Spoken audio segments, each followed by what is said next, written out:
Trail and ultra runners, what is going on? What's happening? Welcome to another episode of the KoopCast. As always, I'm your humble host, Coach Jason Koop. Exogenous ketone esters is the subject of this podcast, and it is a supplement that is smack dab in the middle of the current hype cycle. You might have seen some elite athletes using this during competition. Claims that 60% of the pro peloton has been using it in the Tour de France. You probably saw your favorite influencer using it during a particular workout. And if you trust the fine editors over at Outside Online, ketone esters are a cure for overtraining. It is also a supplement whose use case has shifted over the last few years. You longtime listeners of the podcast can go way back to KoopCast number 10, almost in the single digits. One of the first podcasts that I did, I recorded with Jeff Browning, and one of the subjects of our conversation was some testing that he did on himself with some of these ketone esters during a graded exercise test to see if they would improve his performance during that test or increase his fat metabolism. The use case has morphed over the years from one that is focused on this acute performance to now we're looking at recovery aspects and aspects where ketones could be preventative of cognitive decline, particularly during arduous and long ultras. Now, with all this moving and shaking in some of the early stage development that the research is in, you can absolutely color me skeptical. So to peel the curtain back a bit, I have on the podcast today, Chiel Poffe, who is a postdoctoral researcher out of Belgium. He works in a lab that has been at the forefront of ketone research and has examined everything from ketones' effect on cognitive function to acute performance effects, recovery aspects, and how they might actually improve the adaptive response to training. I found this conversation with Chiel very practical, unhyped, and he presented the research as it is, which is in its very early stage, but fascinating nonetheless. I hope you all find this conversation fascinating as well. And with that as an intro, I'm getting right out of the way. Here's my conversation all about exogenous ketone esters with Chiel Poffe. How are you? I'm doing fine. Just the end of the day now. So oh man, I'm catching you at the end of the brain fog. You can take a ketone shot and apparently alleviate some of that. We'll talk about that. We'll talk about that for sure, man. Thanks for joining me. First off, thanks for coming on. I'm always interested to talk to people that are kind of at the forefront of things, and kind of like watching the research that's come out of your lab. It seems like you guys are some of the not the only people, but some of the only people that are actually looking at this concept of exogenous ketones. And I kind of want to know, before we jump into things, how did you personally get involved in all this, and where's the root of your fascination with it? Because it is a lot of work, and it almost seems like you're completely immersed in it now. Yeah. So actually, I started with the ketones during my master. It was actually the first study that we did. It was already in 2016, which we looked at the effect of ketones in post-exercise recovery. And then I started my PhD. It was purely focused on ketones, and we found some really interesting stuff. And based on that, we just continued our ketone work. And now there are 3 PhD students working on ketones, and I'm still, as a postdoc, still working on the ketones. So we have a lot of output related to our ketones. I had the same conversation with Jamie Burr, who's a physiologist up in Canada, and he and his lab have started to get into the cannabis research. And one of the questions I posed to him is do you want to be that guy? Do you want to be that guy where all of your research is kind of concentrated on this one little area? Not that you can't diversify eventually, but it does seem like you guys have kind of carved a niche out.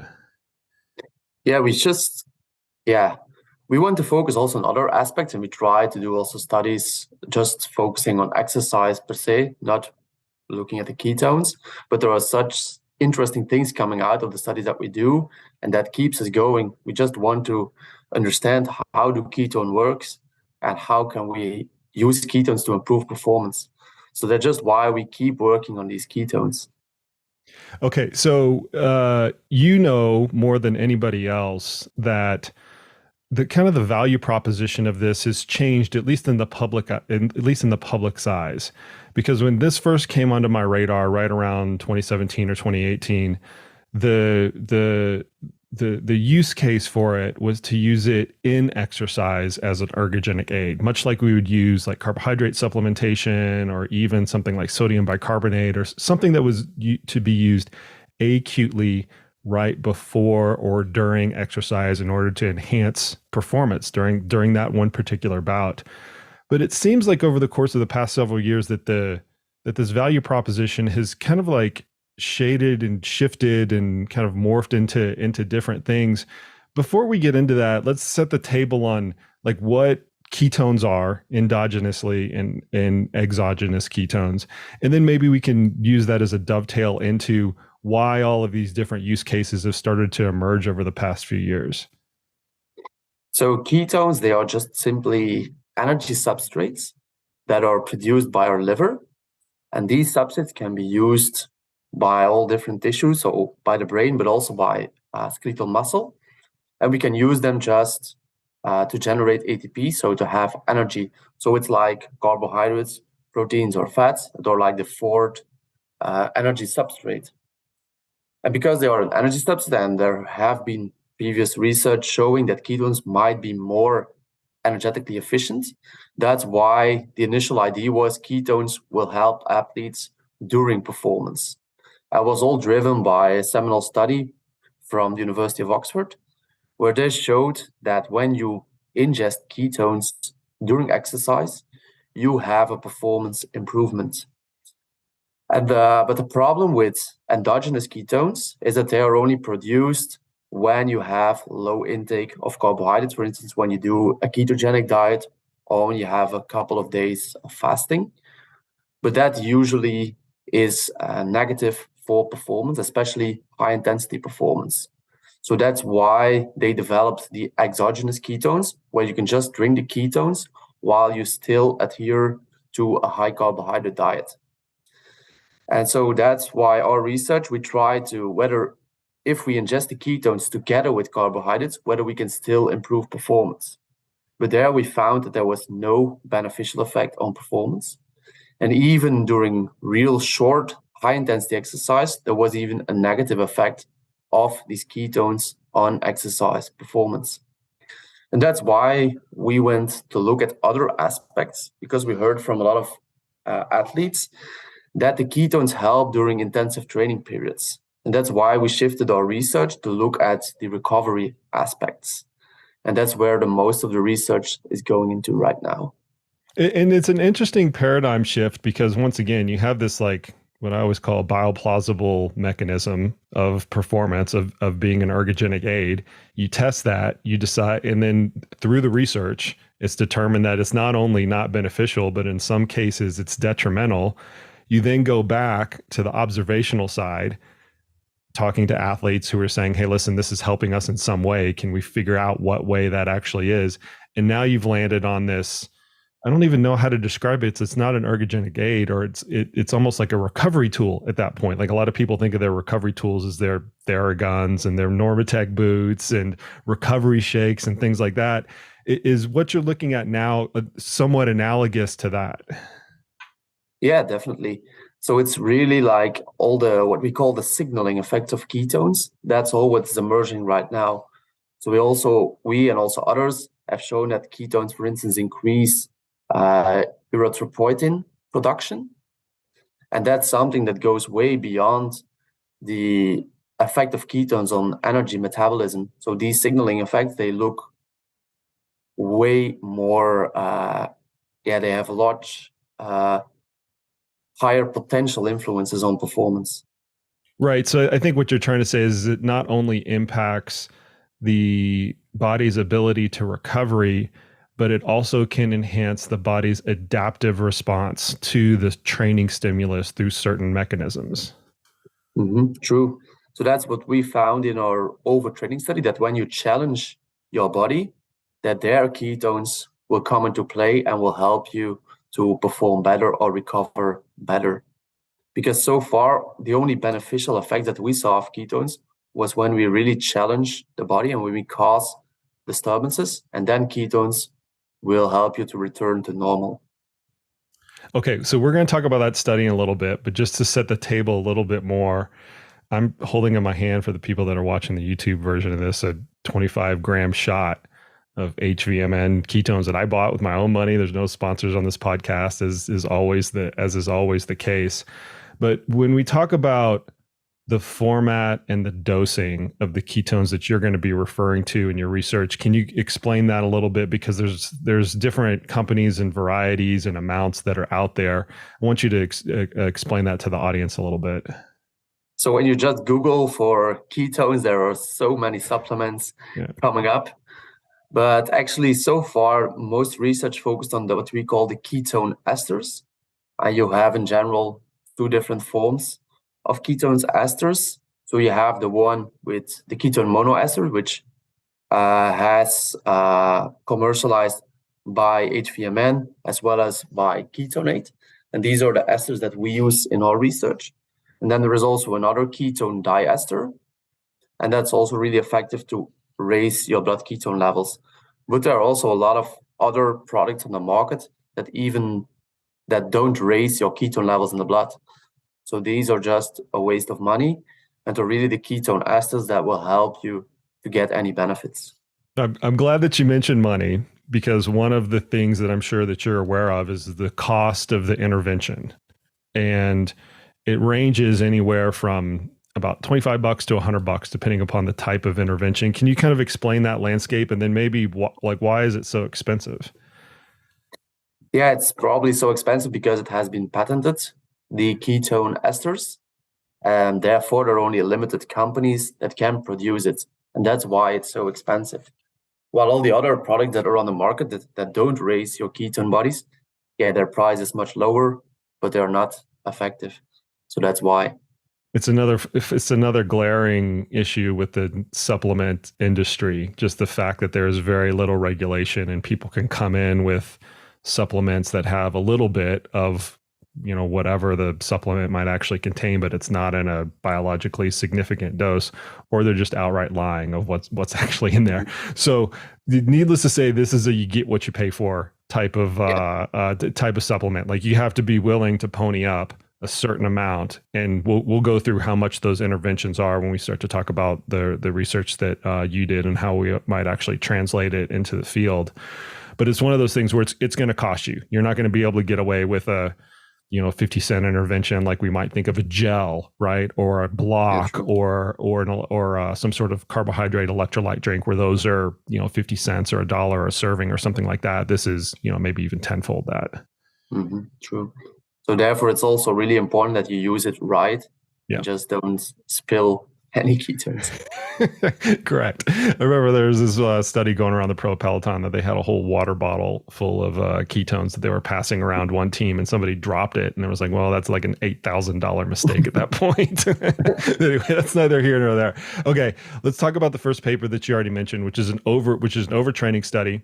And I was looking at this morning, and the thing that kind of came away from me, because I'm a coach, is you really did a good job frying these athletes. Like, just the setup itself, I can tell, knowing the setup and knowing who you're actually bringing into the intervention, you probably did a pretty good job overtraining them. Like, I don't know how they were communicating to you after this 3-week intervention, but I can imagine you had a lot of unhappy and disgruntled athletes coming into your lab every day to work out.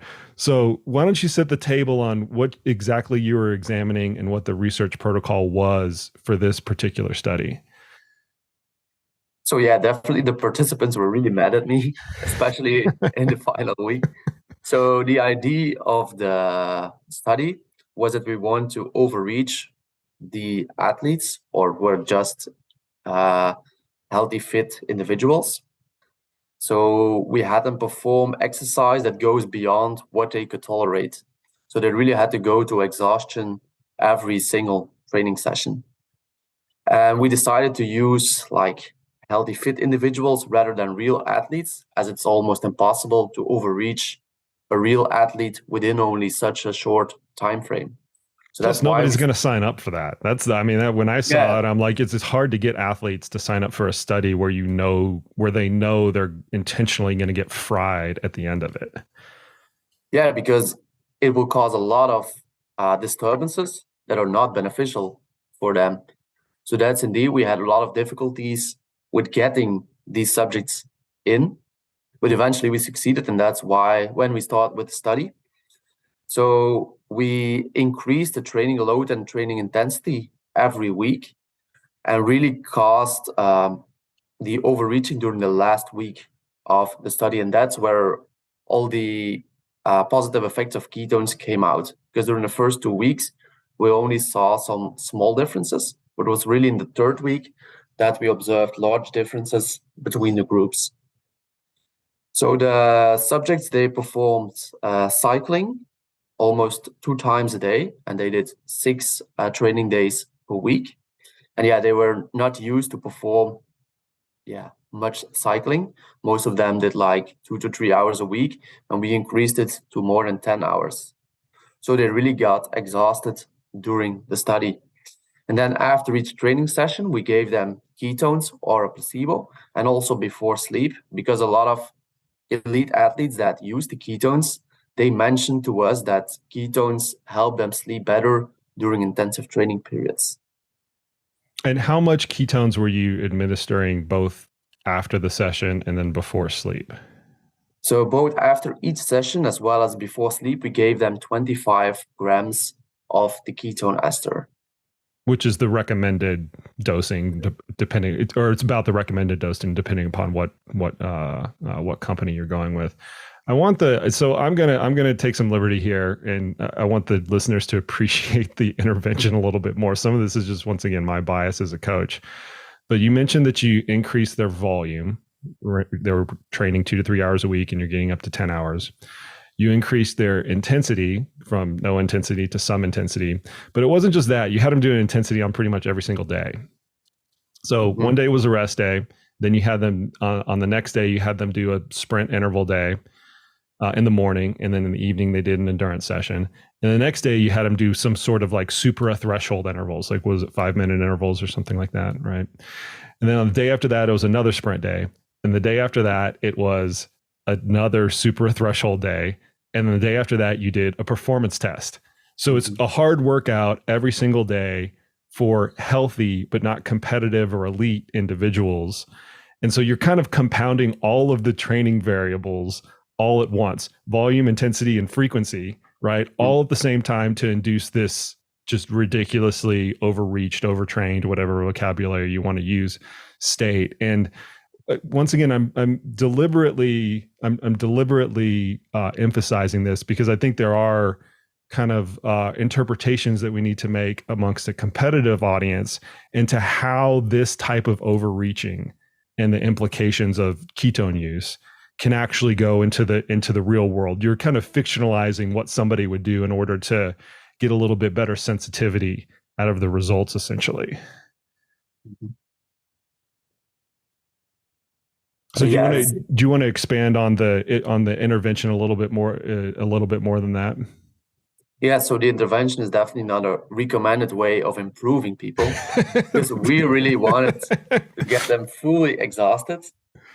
So that's why we used like all these hard training days, which are not really representative for what a normal athlete would do during his career. But it's more like simulating the grand tours in cycling, where we also have each day is a hard day. So that was more a bit about the background of why we choose this specific paradigm. That's not a bad analogy. It's the grand tour for people who've not trained on a bike before, right? Because it's volume and intensity every single day for 3 weeks. Okay, so at the end of the day, you're evaluating some biochemistry as well as doing a performance test. You want to explain a little bit about that? So we took both muscle biopsies as well as some blood samples. And that's hard too, by the way, to get elite athletes to do a muscle biopsy. It's very painful. There's some recovery that's associated with it afterwards. So you got good guinea pigs across the board. Yeah, it's almost impossible to get elite athletes giving a biopsy. So that's why we also choose for these less trained individuals. So we took biopsies as well as blood samples every on the morning before and after the training intervention, just to look at all markers that have been shown to be impacted by overreaching or overtraining. This included, for instance, heart rate, because we know during a grand tour that maximal heart rate will drop. But we also saw in our placebo group that maximal heart rate dropped by almost 20 beats per minute. But in the ketone group, the decrease in maximal heart rate was only half of the decrease in our placebo condition. So it really helped to partially maintain the baseline values related to heart rate. Another really important aspect that we evaluated was excuse me.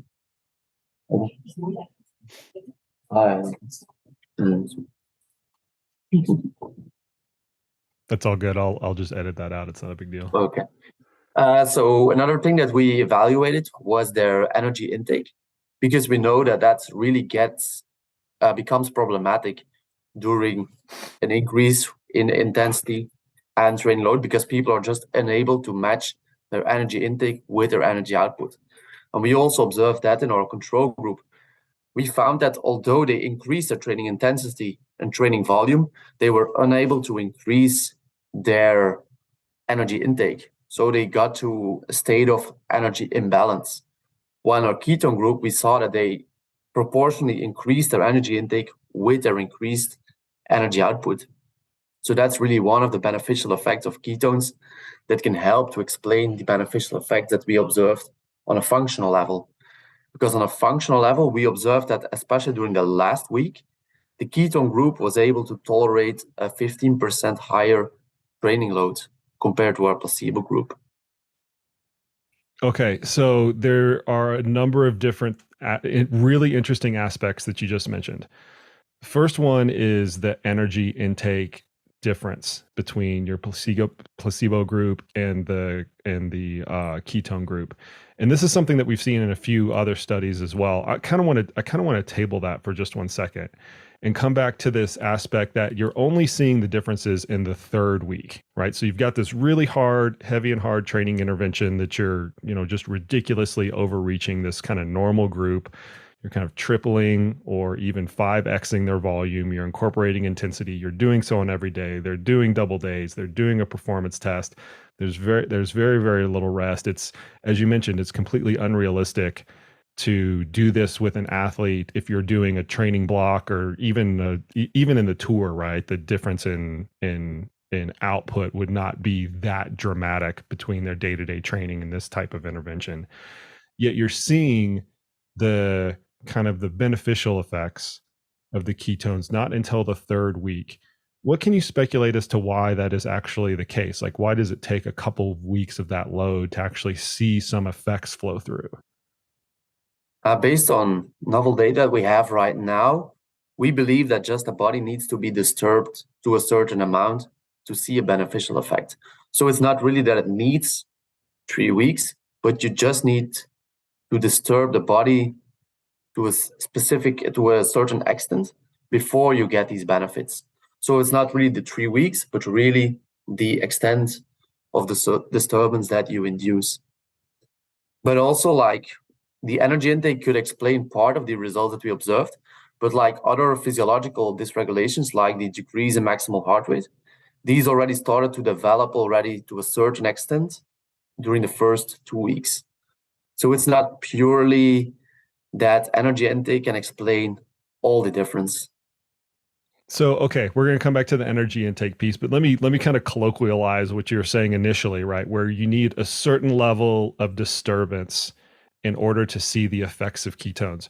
I kind of view that as is the athlete kind of really needs to be, excuse my French, fucked before a ketone intervention may have a material impact. Am I interpreting that correctly, or is this just too much speculation that you have to get to a certain point, and that certain point is kind of they're almost really screwed at that point, right? They're so overreached that they're going to see performance declines anyway, that this type of intervention may be of some benefit. Yeah, that's completely what we think. And it's also in line with the natural role of ketone bodies, because they are really a substrate that also come into play when, and really in a case of emergency. Yeah. So you only produce ketone bodies when you're low, for instance, on your glucose and your insulin, while under normal conditions, endogenous ketones will not do much. That's also what we think that happens with the exogenous ketones. It's almost so. I don't want to like downplay the results of this, but I almost view it as an abortive strategy as opposed to an adaptive strategy.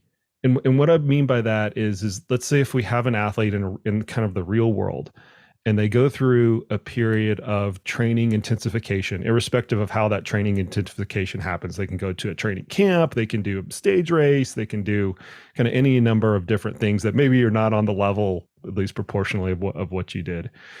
You're using the ketones to either keep them out of an overtrained state, or if they do get into an overtrained state, kind of course correct it a little bit more quickly than they normally would be able to course correct it, versus, or maybe you can add, if this is in addition to, when they go through that intensified state, the ketones allow them to adapt further to the training stimuli. So they're literally getting more bang for their training buck. Do you have any like opinions on the way that I've kind of like laid that out a little bit in terms of this value proposition that we keep coming back to, that we keep speculating about? Yeah, we really believe that ketones will also help athletes to adapt better to a certain amount of training, because what we also saw in that paper was that the increase in muscle angiogenesis, so increase in capillaries in the muscle, was increased by the ketones. And that's really a normal response to training and a primary response. And we saw that ketones really stimulate this response. So we really think that ketones will help athletes to adapt better to training.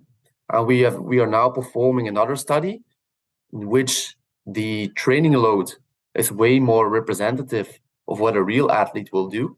And there we still see these beneficial effects of ketones. So there needs to be a certain amount of disturbance, which is also in normal athletes when you perform a really intensive training bout, but it doesn't need to be that you do this every single day. Even if you do adjust 2 or 3 times a week, you will still have potential benefits of ketones. Okay. I appreciate that explanation, because there are going to be a lot of people out there, including myself, who kind of look at this through the lens of, well, are we simply avoiding an overtraining state, or are we trying to get out of an overtraining state more quickly? Or can we use this in a normal circumstance, as the current data that you're collecting is trying to tease out? Can we look at this in a normal circumstance as an ergogenic aid for the adaptive processes, which would be quite interesting, to be honest with you. And that's been the holy grail of all of the recovery modalities for, decades now, is not only do we have to get athletes back into the training arena as quickly and as effectively as possible, so their performance capacity is higher, so that they hopefully can produce more adaptations. But how can we squeeze more adaptations out of the workouts that we've already done using some sort of nutrition or recovery type of intervention? And this would certainly fall into that latter category potentially. Okay, so let's move on to the calories piece, because all of the nutritionists listening to this podcast are saying, well, the differences that you're noticing are just due to the fact that the ketone group was able to consume more calories, and, as you mentioned, meet that increase in energy output more effectively. I want you to kind of describe that, because I've heard you describe a little bit of a different theory, that it might not be just the energy match that the ketone group would happen to achieve. So first off, just recap the difference in the energy consumption between those two groups, and then we can kind of go through why that might actually be the case and what the ramifications of it are. So just a brief recap. So we observed that in the placebo group, the energy intake remained stable, although the energy output increased. While the ketones, there was the increase in energy intake. And what was really striking was that the increase was purely due to an increase in carbohydrates. So we didn't tell them anything about ingest carbohydrates will help you to improve your performance, but just naturally they increased their carbohydrate intake. It's a free living study, right? You kind of let them do whatever they wanted to do, and it just happened to be that the ketone group naturally increased their carbohydrate intake.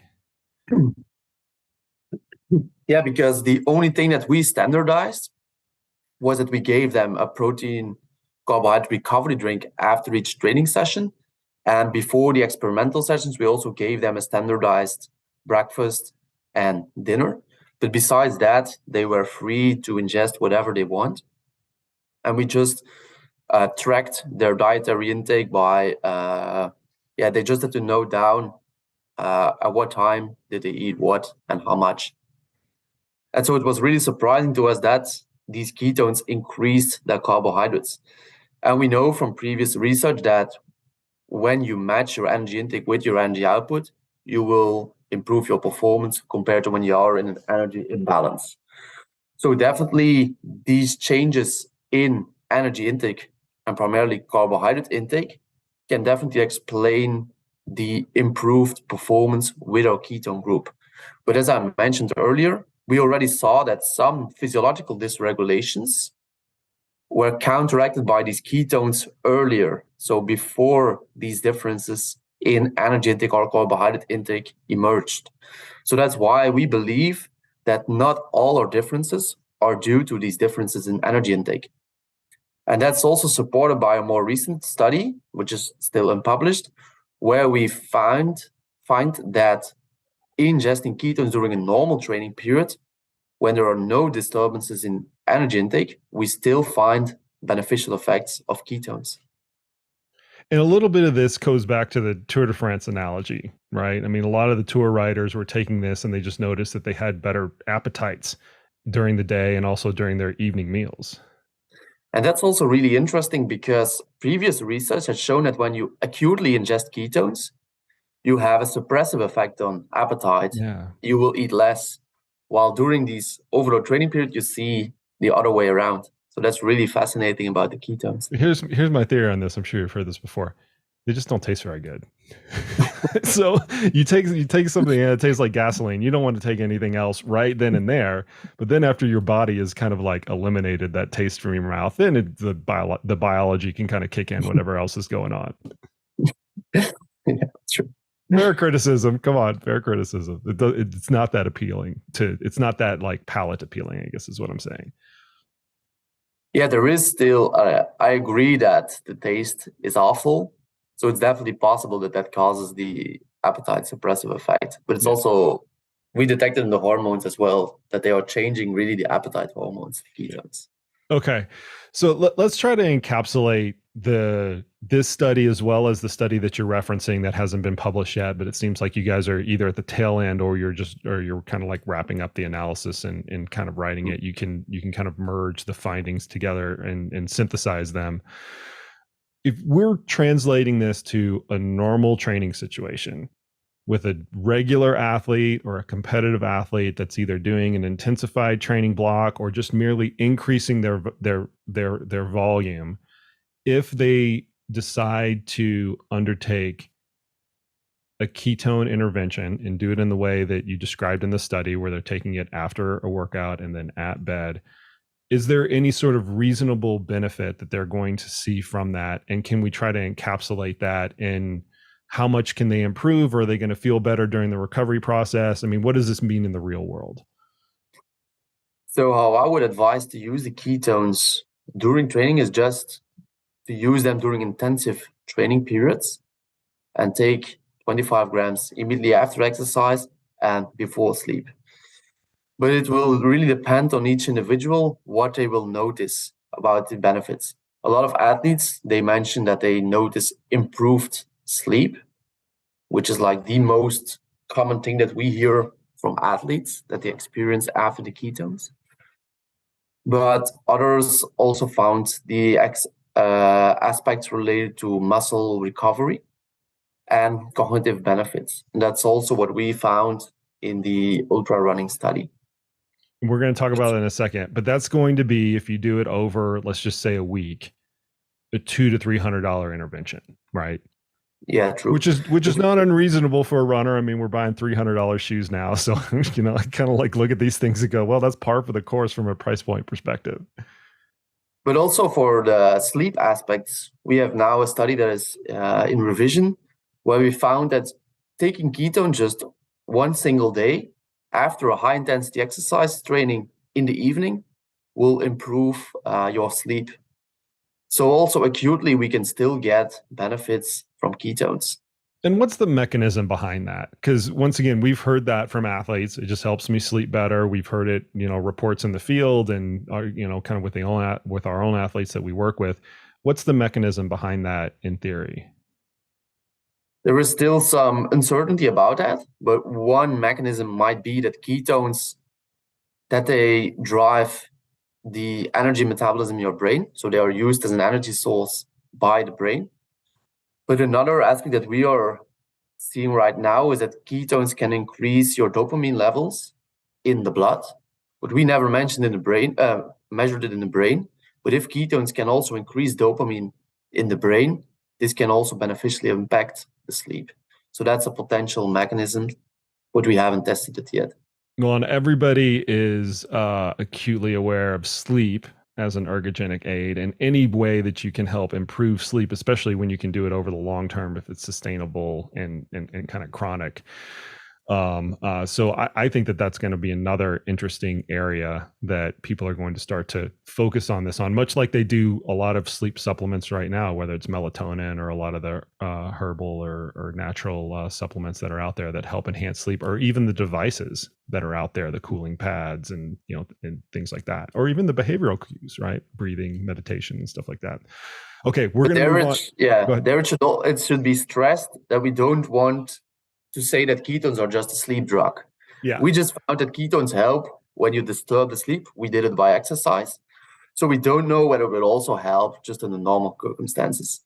Should just use it after a high intensity exercise training, but not on a daily basis. You're preemptively disrupting some nutrition manufacturer out there that is going to market it as a sleep aid or some sort or something like that. So I definitely appreciate that caveat. That will be coming probably in the next 4 to 6 months. What do you think? Ketones is a sleep aid. Yeah. We'll see that come out. Okay, let's move to the ultrarunning study. This is an audience predominantly consistent of ultramarathon runners and ultramarathon coaches. And here is a paper that you guys produced, and I'm gonna go through the entire title of this, which is "Exogenous Ketosis Increases Circulating Dopamine Concentration and Maintains Mental Alertness in ultra endurance exercise." So you get to the results right within the title. I always appreciate that. You kind of like cut to the chase, but it's an ultramarathon specific paper. And one of the things that any ultra runner will recognize is that a key to performance, particularly as the duration of the event goes on and on and on, is just their ability to focus and maintain some level of alertness for all different kinds of activities, decision-making on nutrition, route finding, even being able to visually pick their feet up over rocks and things like that. Every ultra runner has gone through the fact that they're just more clumsy at the end of a race as compared to the beginning of the race. You're going to take more falls, you're going to roll your ankle more and things like that. You did a really neat study where you studied ketone ingestion and you measured some biochemical properties, as well as you did some alertness type of testing. Why don't you go through this study and what the aims of it were and how you specifically started to tease these out? So this was our first actually field study, which we really wanted to mimic an ultra run. So we just went to a partner and we said, hey, can we join your ultra run event and do a scientific study within this event? And so we asked participants to complete a 100-kilometer ultra run, which was performed off-road. And then half of the subjects received ketone ester during the race as well as after the race, while the other half received the placebo. Because we wanted to look at two different aspects. The first one was can ketones improve performance as well as counteract the negative impact of the ultra run on your cognitive behavior? And the second aspect is that we wanted to look at the recovery after the ultra run, because we know that with the ultra run, we will cause a lot of muscle damage, to see whether ketones can improve the rehabilitation afterwards. But due to the field study nature, we were not really able to identify whether ketones will improve performance, because we took some biopsies before the race, and this caused some people to drop out. And because of that, our sample size decreased a bit, making it unable to really draw a conclusion on whether performance could improve with ketones. And it's also difficult to pair different individuals and know what their performance would be. So to really look at performance, you would need to have the participants perform one time with ketones and one time with placebo, but that's almost impossible to do. So therefore, our analysis mainly focused on the cognitive aspect, and we had them perform a reaction time test, and we found that the placebo group reacted slower after the ultra run, which is what we would expect. But the ketones, they did not show this decline in cognitive performance. They just performed as good after the ultra run as they did before. And that's really striking to us. So that's the main aspect of this paper. And then we looked at some potential mechanisms that might explain these differences. And that's where we found that the dopamine levels were higher with the ketones. So are you saying that the effect that you're seeing within these field trials of they are reacting the same, there's no decrease in the reaction time, is due to the increase in dopamine levels, or is there some other mechanism at play here? We speculate that it is dopamine, but we didn't mention dopamine in the brain. So we just measured it in the circulation, and it doesn't reflect the brain values because dopamine cannot cross the blood-brain barrier. Right. But there are other previous studies in animals showing that ketones really can increase dopamine levels in the brain as well. And we know from earlier research that dopamine is the crucial factor that explains the decrease in cognitive behavior during endurance exercise. So that's why we believe dopamine is likely a mechanism. But of course, we cannot exclude that there are other mechanisms at play, such as the fact that ketones are used by the brain as an energy source during exercise. So let me ask you this. Is the lack of decline in the ketone group with any of the mental alertness tests, is the amount of that lack of decline material for performance? Because that's what we're concerned about at the end of the day. And I completely understand that it's very hard to determine any sort of intervention when you're looking at performance in the field, A compared to B, because you either have to have a huge sample size, or you have to look at matched pairs, which is problematic, or you have to look at the same person doing the same thing over and over and over again, which is really difficult to design as well. But I want to kind of get your opinion, and also for the listeners, kind of for the listeners' edification as well, is this going to actually be, or can it actually be material for performance, or is it just something that's like, yeah, well, they're better on this, but it doesn't really matter? We believe that it will really help people who perform better in the longer term, especially in ultra endurance, where the cognitive aspect is so important.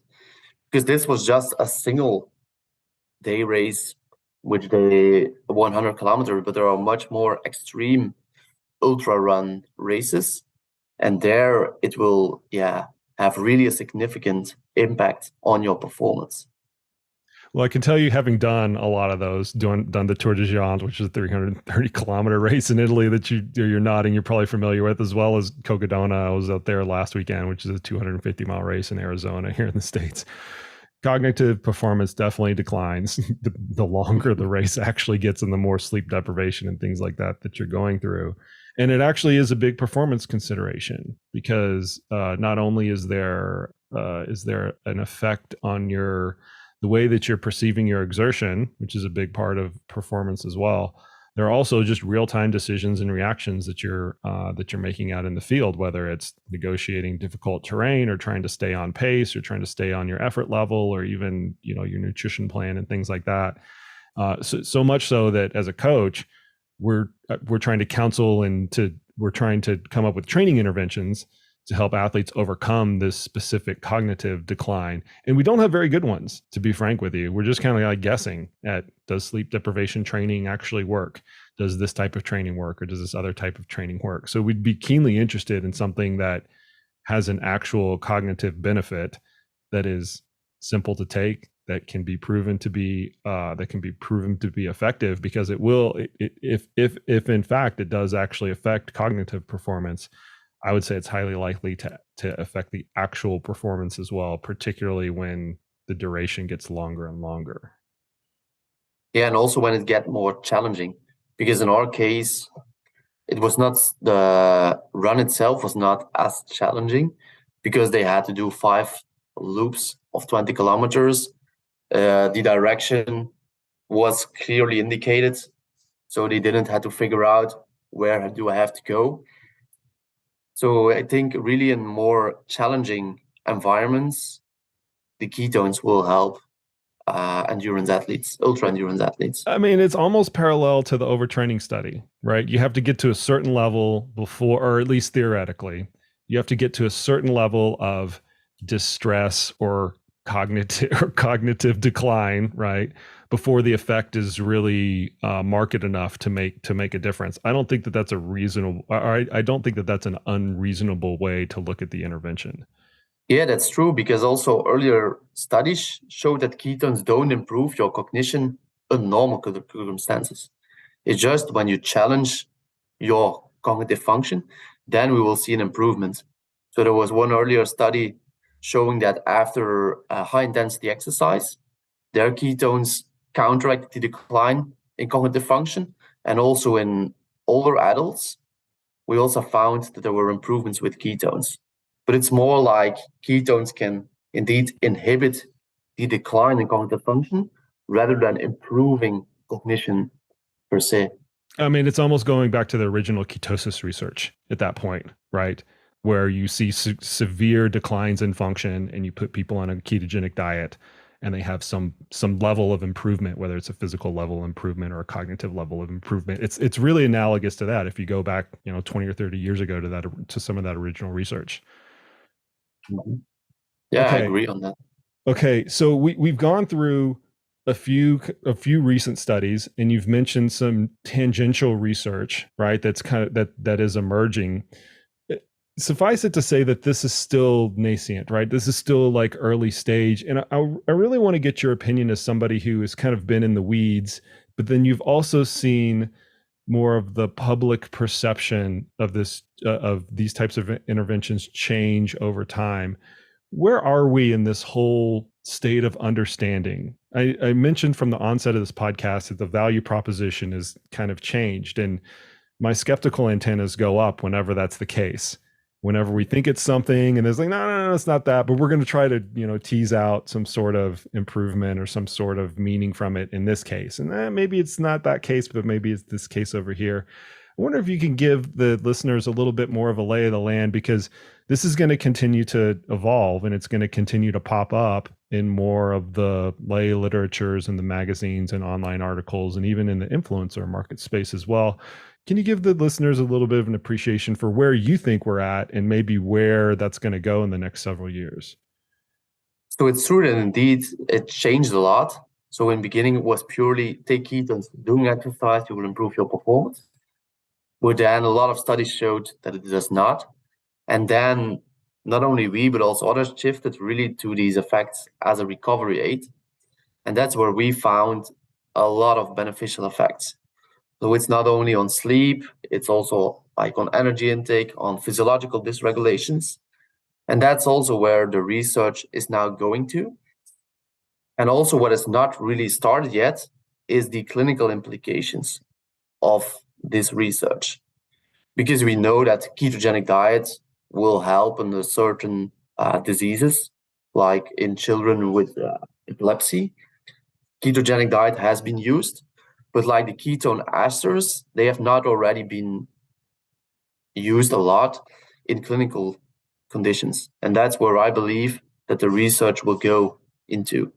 Well, and usually once you get it into the clinical populations, then there's a resurgence within the sport populations. That's typically the cycle, right? We tend to poach things that are used on very specific clinical, either healthy or unhealthy type of populations or disease state. It kind of doesn't matter, but things that are used in that setting and say, okay, well, if we know that this is the mechanism here in this specific group, how can we exploit that for a healthy, an elite, or a competitive group in order to enhance that performance? That cycle has been repeated ad nauseum, particularly in nutrition.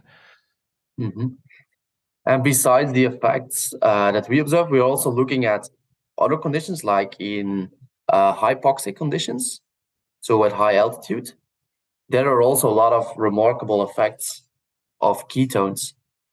And that's where a lot of research will go into during the next years, in my opinion. Here's the issue that you're going to run into, though. Once you start to spread all of those things out, you have the panacea effect, right? It improves across all of these different things: hypoxia, intensified training sessions, recovery, you kind of like name it. And then people get really skeptical because it can't be everything to everybody. And then eventually the use cases get narrowed out. That's the run of show with most of these things. But that's why we are also, like the acute study, there was, like one first showing, there's so much beneficial effects, but then was unable to replicate this study, and all other studies didn't found any beneficial effect. But so far on the recovery aspects, the things that have been shown more than once. Like, for instance, the cognitive effect that we see during ultra running has also been previously shown during high intensity exercise. So that's why we really think that this recovery aspect is real. And we also found it like the effect during overload training, now during more normal training.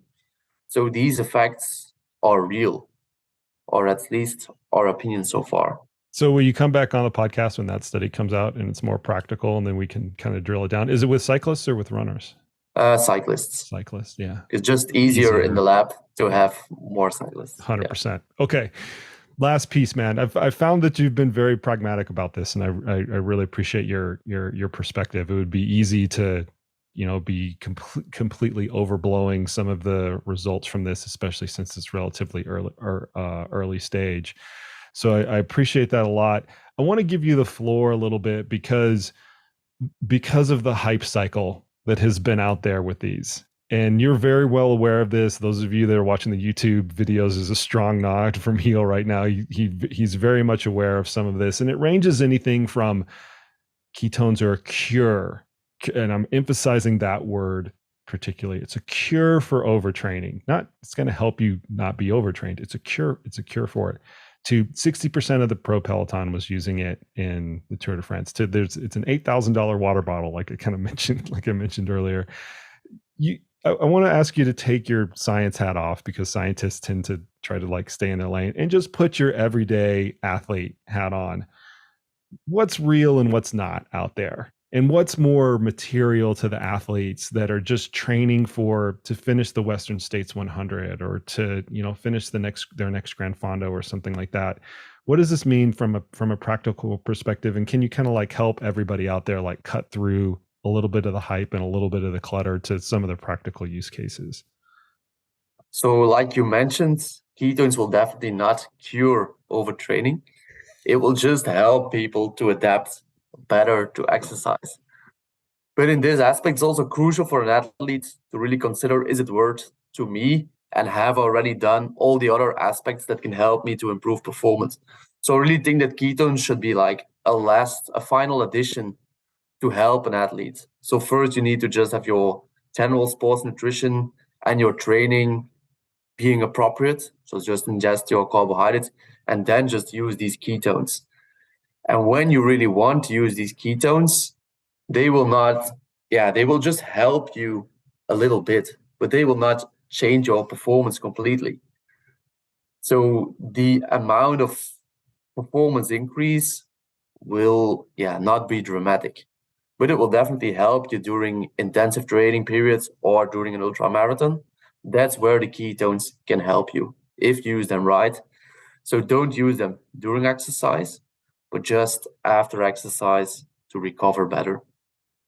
That's a really practical look at it, because I've always looked at any of these interventions, from this to the protein shakes to putting on Normatec boots, where I'm kind of like limiting in the recovery space, is that if you really do it right, maybe you get an extra 1 or 3% out of things. It's not turning you from, a national level competitor to a gold medalist without the rest of the training and years of experience and, correct nutrition across the board, not just these one things. And that's if there is a real effect for that particular individual. And we can kind of go back to a different world, right? The altitude interventions, where we thought at one point that was going to be the separator between the national level competitors and the gold medalist. And it turns out that it's probably not that big of a separator, and it's only a small separator for a certain group of individuals, for a small kind of like cohort that can adapt. They're like more hyper responders to that type of intervention. That may or may not be the case with ketones, but my point with that is that to reemphasize your kind of final point, is that it's going to help. It's probably a little bit, and you should have everything else in line that's going to matter a whole lot more. Yeah, definitely true. So yeah, the results that we see, they look like impressive, but should always be put in a perspective of an athlete. So also when elite athletes would use it, can help them a little bit, but would not change a lot. But obviously in elite athletes, just the smallest difference is already really important, can be the difference between a golden medal and a fourth place. So ketones can really help them, but not in all cases. Yeah, I mean, it's the most interesting paradigm with elite athletes. As you get further and further down the developmental curve, the difference in your performance, or the difference in the amount that you can improve, might actually improve your performance dramatically, because the competition gets narrow and narrow and narrower. But the interventions that you use are less sensitive to improvement. And irrespective of the intervention that you use, whether it's a nutrition intervention or a training intervention or whatever, when you're that good, usually there's way more noise than there is signal. And not that you're guessing that your training's correct or your nutrition intervention is correct or whatever, but you might get 1% here or 0.5% there, and there's far more noise than there is signal when you're talking about those types of propositions. So if anything, like I said, with the elite athletes, it's even harder to kind of like tease these things out, if things are actually making a difference or not. And we kind of got to go back to, we really don't know. We can make our best guesses, but we really don't know at the end of the day. Yeah, with athletes who just rely on their subjective perception. And there is also the placebo effect, that we don't know whether it really works. So it's almost impossible to prove whether it works or not with the elite athletes. 100%. Okay. I appreciate you coming on. This was a fascinating podcast to me. It definitely cleared up a lot of questions that I had about your research and how this type of intervention can potentially be used. Where can people come to find a little bit more about your work and the lab that you're working in, and really, the work on ketones in general? So yeah, our work is always published in the scientific literature, but I'm also on Twitter, just under my name. And there I also post all our novel research. So there you can just keep track of our publications around ketones that will come out in the next couple of weeks and months. Perfect. Well, I have to bring you back on when we can talk about a little bit more of a normal study. I'll leave links in the show notes to your Twitter profile, as well as the published research that you have done. Keep kicking it out. We will have you back on the podcast at some point. And we got through this whole podcast without having to take a ketone shot. So maybe we'll have to rectify that next time. Thank you very much. All right, Chiel, appreciate it. All right, folks, there you have it. There you go. Much thanks to Chiel for coming on the podcast today and discussing some of this early stage research on exogenous ketone esters. As I mentioned from the onset of the podcast, color me skeptical on a little bit of this, but I am willing to look at this through the lens of what has actually been produced. And I do think that's something that we need to continually look at. One of the things that Chiel and I pointed out during the course of this podcast is that if there's a use case for exogenous ketone esters, the strongest of which might be when the situation is ridiculously arduous, either in an intensified training block or during an ultra that is particularly long and you're trying to attenuate any sort of cognitive decline. I will open the door up for that to be a potential use case for these, but I'd like to see more research come across the wire. Ketone esters are certainly not a cure for overtraining. And if you want my humble opinion, which, you're listening to this podcast, so you're going to get it anyway. If you really want to prevent overtraining, why don't we just use solid training tactics and load management to stay out of an overtraining state? How novel would that actually be? But I digress. I appreciate the heck out of all the listeners out there. If you have a ketone user in your training group, please feel free to pass this podcast along to them. I hope that they learn something. I hope that the entire audience learns something throughout this podcast. I cannot express my appreciation for you guys enough. As always, this podcast is brought to you without any sponsors or endorsements of any kind. And you guys know that ketones have gotten a lot of hype recently because of the influencer marketplace. You will not see that pop out on this podcast. And that is one of the reasons that I can bring researchers like Chiel on the podcast and we can talk about this in a very practical way, because I am not financially beholden to anybody in any way, shape, or form, particularly with the nutrition supplement companies. And it's something that I'm very proud of. And I hope you guys in the audience can appreciate that approach, that I am as unbiased and unfiltered and unadulterated as possible when you hear any opinions expressed on this particular podcast. That is it for today, folks. And as always, we will see you out on the trails.